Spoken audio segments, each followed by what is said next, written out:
So we talked about a unique selling proposition, but we also have this value proposition. So I'm going to read this here. It's going to sound a little bit funny, but then we're going to have an actual example. So for, and then you say, who is your target market? Who, and you say, what do they need or want? Maybe what is the business opportunity? And you say the product name is and you say the product or service category that it's in, that, and then you specify the key benefit. Unlike, you say a competitive alternate. Sometimes you name companies here. Sometimes you just say, unlike my competitors, if you're not comfortable naming another, calling out another business that's your competitor. You say our business, and then you talk about the primary differentiation. So what makes your product or service unique? Give some facts and benefits. Why is your product or service more valuable than your competitors here? So let's do an actual example so that so you can know exactly what I'm talking about. So if you look at your handouts, it has that value proposition on it. I'll give you just a minute to read through that.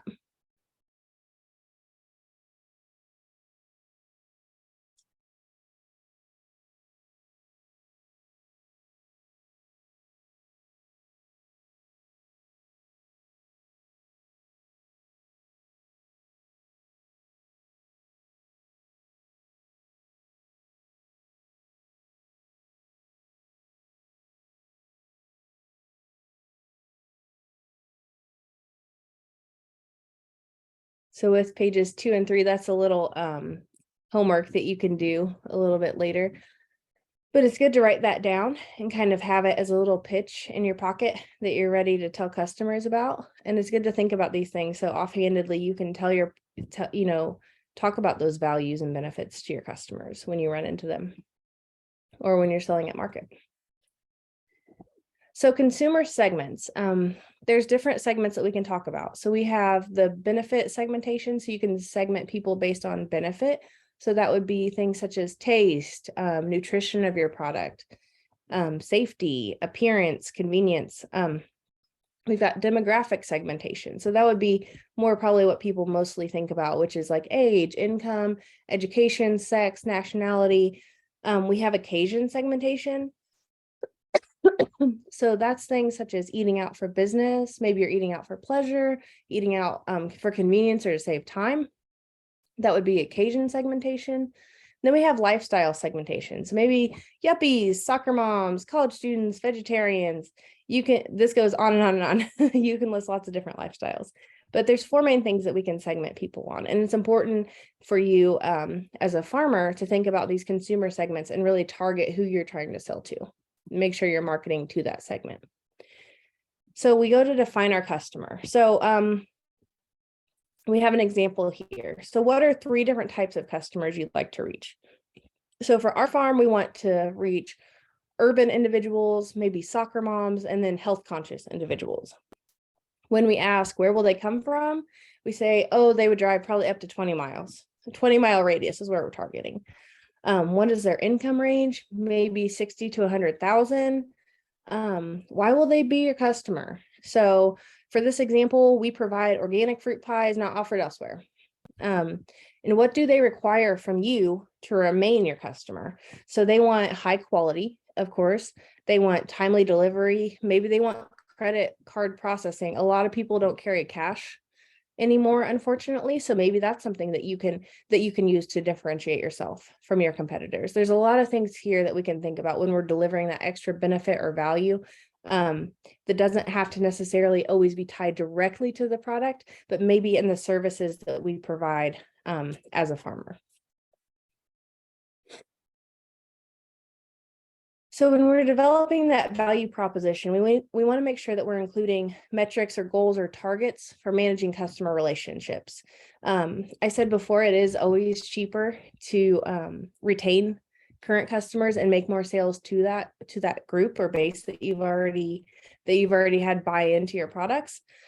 But you can have all kinds of different targets and goals for developing your value. Maybe you want to acquire some new customers. Maybe you need to expand your base a little bit. Maybe you want to work a little bit more on retaining customers. Maybe you have a lot of one-time buyers, but you want to try to develop maybe even a social media following where you can retain customers and keep in contact with them. Maybe you want to increase customer loyalty. Maybe you want that brand recognition. Maybe your farm has a brand that you want people to remember and keep coming back to. Maybe your goal is to increase customer satisfaction. Maybe you've had a few issues in the past and you want to make sure that your customers are satisfied so that they'll tell their friends and it can expand your business. You can have a lot of different goals, like I said, but basically the sky's the limit as far as what you want your goals to be. So on pages 4 and 5 of your handout, we let you define your customer, and you can go through that and kind of think about where they'll come from, what are you going to deliver to them, their income range, some different segments of the market. So I'll give you just a couple minutes to do a little bit on that, and then we'll get back to the presentation.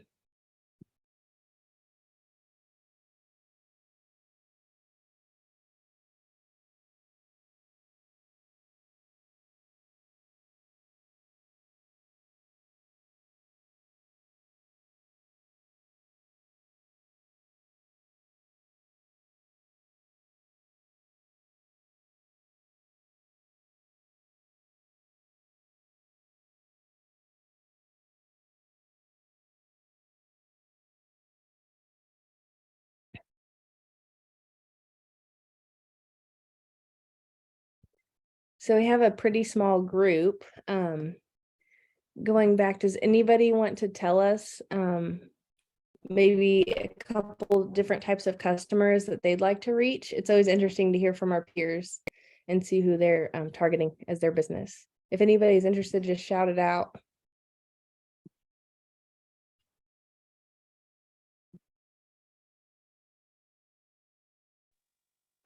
Can you ask the question one more time? Sorry. No, of course. So what are a couple different types of customers that your business would like to reach? Like if you're going to segment and define those customers, who would they be maybe? I'd say, because for right now, I'm thinking about what I'm doing currently is that I sell jams and jellies at farmers markets.